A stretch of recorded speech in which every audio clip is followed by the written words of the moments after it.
It's been 6 months since I bought Apple's AirPods Pro 2, and I wanted to give you guys an updated long-term review on both the good and the bad, and if you should buy a discounted brand new set for as low as $189 right now on Amazon, links down below, or if you should just wait for the AirPods Pro 3 and when those will be coming out. Now, I want to start out with the things that really surprised me and what I changed my mind on. The first are the updated controls. Now, the AirPods Pro 2 look very similar to the original models, which I really liked, but one new feature is the ability to swipe on the stem to adjust your volume. When that came out, I thought it was a little bit gimmicky. I didn't think that I would use it, but then once I started to use it, I found myself just using it naturally without even thinking about it. And I'm somebody that has an Apple Watch Ultra, so I can just swipe to adjust the volume. But the Now Playing app isn't always open, or sometimes I don't have it on my wrist. So that has been amazing, not having to even touch my phone. And the next one has been reliability. With the original AirPods Pros, I constantly had issues where sometimes they would auto switch, sometimes they wouldn't, sometimes it would take 10-20 seconds, or I would even have to turn off Bluetooth and then reconnect it. The last 6 months, these things have been solid. Now, I'm not sure if that is just the new H2 chip with the Bluetooth 5.3 that my iPhone 14 Pro Max also has, but it has been solid. Switching to my Mac has been very quick, and it's just so nice to not have bugs that are just annoying you when you know the way that they should actually work. And the third thing that really surprised me was the Apple Watch charger compatibility. Now, I love that Apple added magnets into this so you can charge it with MagSafe and it aligns.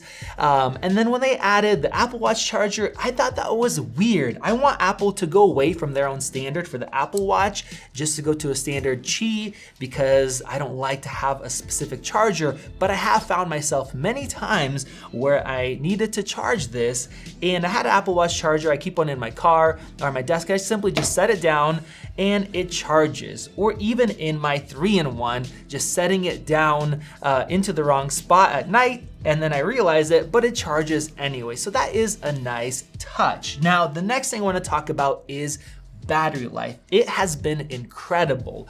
Now, the battery life did get a little bit better with these new models, but in the real world, what I have noticed is that I have never ran out of battery using these. I think Apple underquoted them.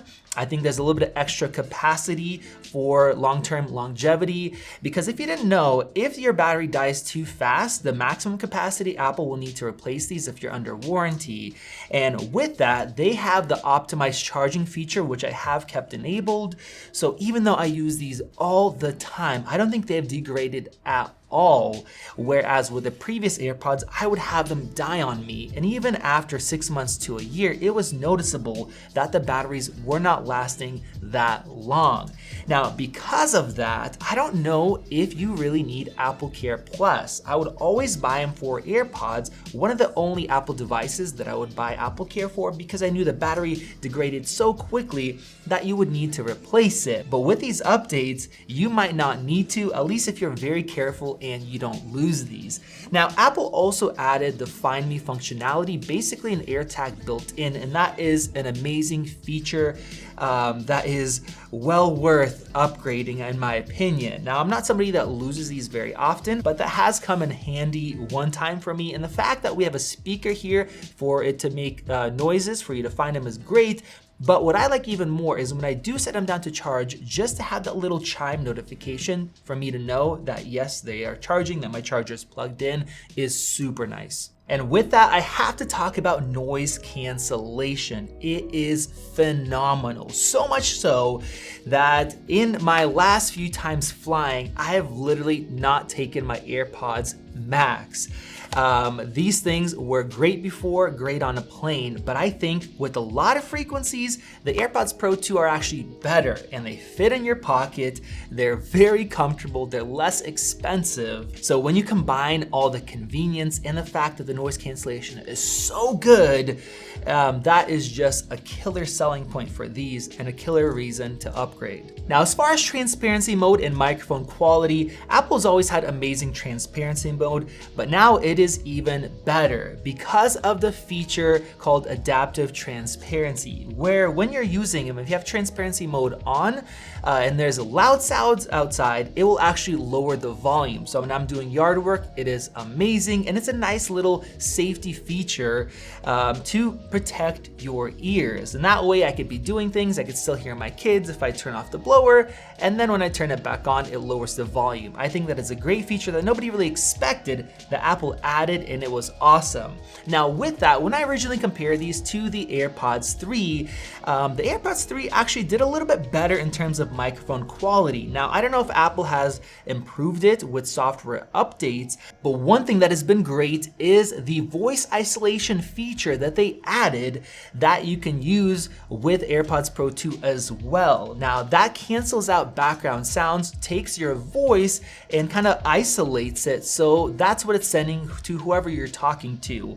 And using that feature even in loud environments paired with the microphones that are in here makes for pretty much the best experience using Bluetooth earbuds for making phone calls. And now we have to talk about sound quality. Apple made a really big jump with these. They adjusted the sound profile. A lot of audiophiles, even like Snazzy Labs, said it was a really big upgrade. The AirPods Pro originals, they were really behind compared to the competition. Even the AirPods 3 sounded better in a lot of ways, but these did step it up. And I think one reason they did is because of that H2 chip and the fact that the spatialized audio worked so much better. They added that feature where you can personalize it, and I was really surprised by how big of a difference that made. I don't know how that tech works where it looks at your ears and it tunes it, but it does work. And now for most songs, I'm keeping spatialized audio turned on. It makes songs sound like you're at a live concert, you hear the vocals clearly, it expands the sound stage, it works really well, and that made me want to have spatialized audio in my car. And then Anchor released a speaker that is Bluetooth and it has spatialized audio as well, and that does a great job. And particularly if you're listening to lower quality audio when you're streaming, if you're playing through YouTube, it makes low quality audio quite a bit better. So that was impressive. Now I also love how loud these get, especially if you're listening to something quiet like a podcast or something else. Having the extra room to turn it up is really nice, and that is where some other earbuds kind of fall behind, and a downside with many of them. So I'm really glad that Apple gives you that extra room there. Even though you can get a warning that says, hey, you're listening to stuff too loud, I like that you have that. Now, where do these kind of fall apart? Now, first off, we have that Lightning port that is getting more and more annoying as more devices have USB Type-C. Thankfully, we have wireless charging. And the fact that we don't have any better codec for lossless. We've talked about this a lot in the past, but Apple did not add it to these, and that was a big disappointment. Whereas with different other earbuds and with Android, we now have high-res audio streaming capabilities, same thing with that Anchor speaker that I talked about, and that does improve the quality, especially if you're using Apple Music with their lossless to stream. So it is shocking that Apple does not support their own high-quality streaming service with their own products. So I said a lot of good things about these. Should you wait for the AirPods Pro 3? Well, we recently had some leaks and some code where we have new AirPods in a new case that showed up. Some people are saying they are the AirPods Pro 3, but I personally don't think so. Now, I do think that we might have an update in the fall, but if we have an update, the only change will be USB Type-C. I believe everything else will stay the same. We've also had rumors about AirPods Lite, a cheaper version that's going to be more affordable. So I think that's a possibility, but that will not come this year. And of course, it will not have all of these features. So should you wait for AirPods Pro 3, and when will those come out? Well, Apple has typically been on about a 2-year cycle, sometimes reaching up to 3 to update. So if we get AirPods Pro 3, it will not be this fall. It will be at least another year after that. So that means you're gonna be waiting 1.5 years. And I do not think that is worth it at all, especially when you can pick these up as low as $189 on Amazon. I don't think it's worth the wait. Pick one up, even if it has a lightning port. You have wireless charging, it works great. And overall, these are probably the best earbuds that I've ever bought. The sound quality is amazing. I rarely use my AirPods Max now because of that. And I think you'll be extremely happy with it. So hopefully you guys enjoyed that update. Let me know your thoughts. If you bought them, how are you enjoying them? Click that circle above to subscribe. Check out one of those videos right over there. This has been Max, and I'll see you in the next one.